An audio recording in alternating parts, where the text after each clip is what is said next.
Tycho era o maior gênio observador da época e Kepler o maior teórico. Cada um sozinho não conseguiria atingir a síntese que os dois sentiam ser agora possível.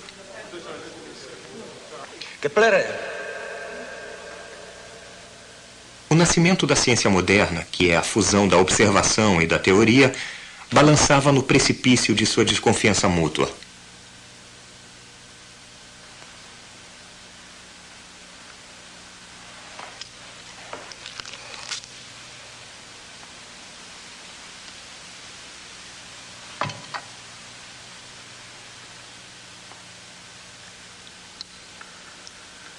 Os dois brigavam repetidamente e reconciliavam-se, até que alguns meses depois, Tycho morreu por sua habitual superindulgência com a comida e com o vinho. Kepler escreveu a um amigo: na última noite do suave delírio de Tycho, ele ficou repetindo estas palavras como alguém compondo um poema. Não deixem parecer que eu vivi em vão. Não deixem parecer que eu vivi em vão.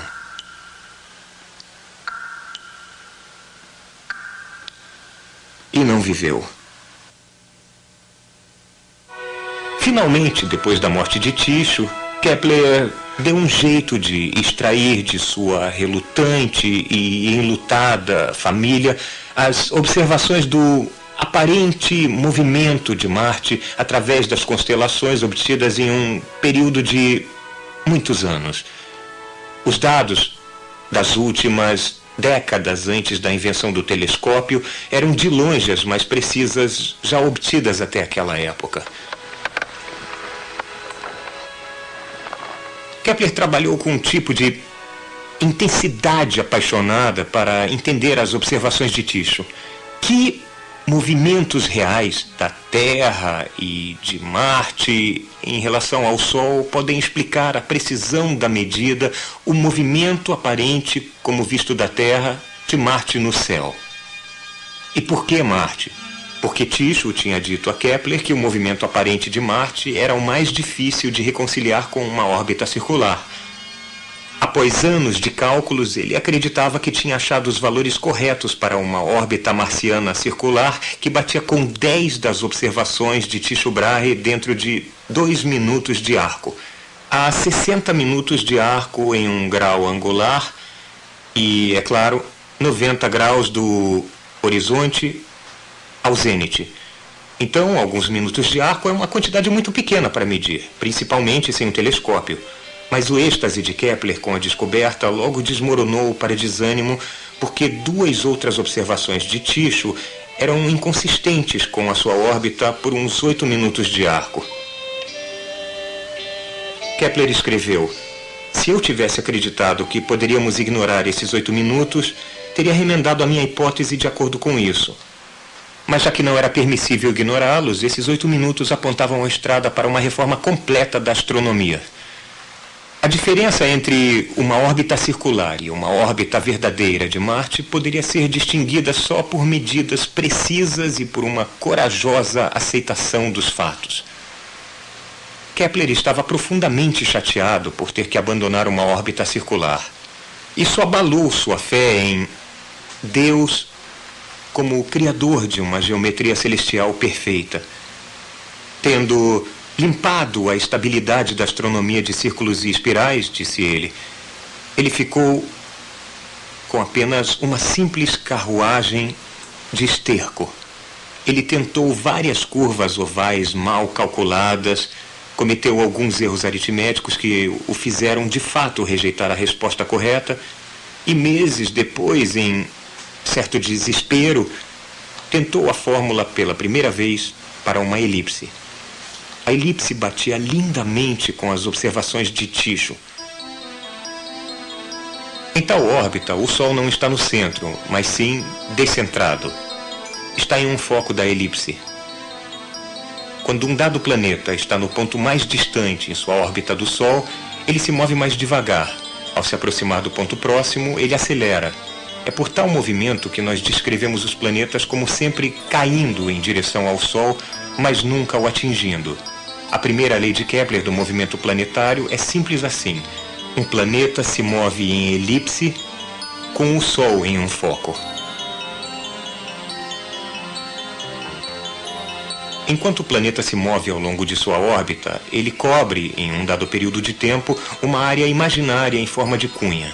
Quando o planeta está longe do Sol, a área é comprida e fina. Quando o planeta está próximo do Sol, a área é curta e atarracada. Embora as formas dessas cunhas fossem diferentes, Kepler descobriu que suas áreas são exatamente as mesmas. Isto permitiu uma descrição matemática precisa de como um planeta muda sua velocidade em relação à sua distância do Sol.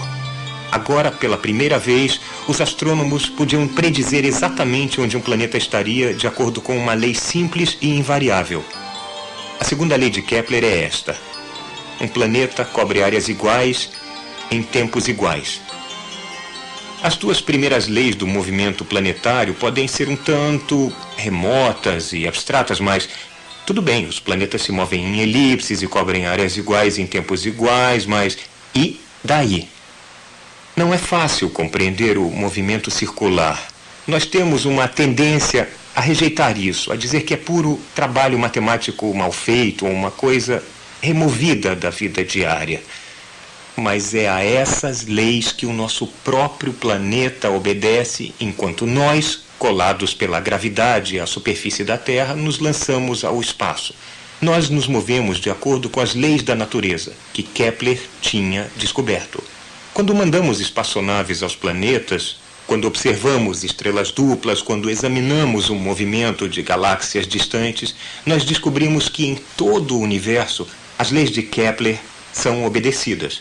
Muitos anos depois, Kepler apresentou a sua terceira e última lei do movimento planetário, uma lei que relaciona o movimento dos vários planetas a cada um e que põe corretamente em ordem o mecanismo do sistema solar. Ele descobriu um relacionamento matemático simples entre o tamanho da órbita de um planeta e a velocidade média na qual ele viaja em torno do Sol. Isto confirmou a sua antiga crença de que deve haver uma força no Sol que move os planetas. Uma força mais forte para os planetas internos, mais rápidos, e mais fraca para os outros planetas externos, mais lentos. Isaac Newton mais tarde identificou essa força como gravidade, respondendo finalmente à pergunta fundamental: o que faz os planetas se deslocarem?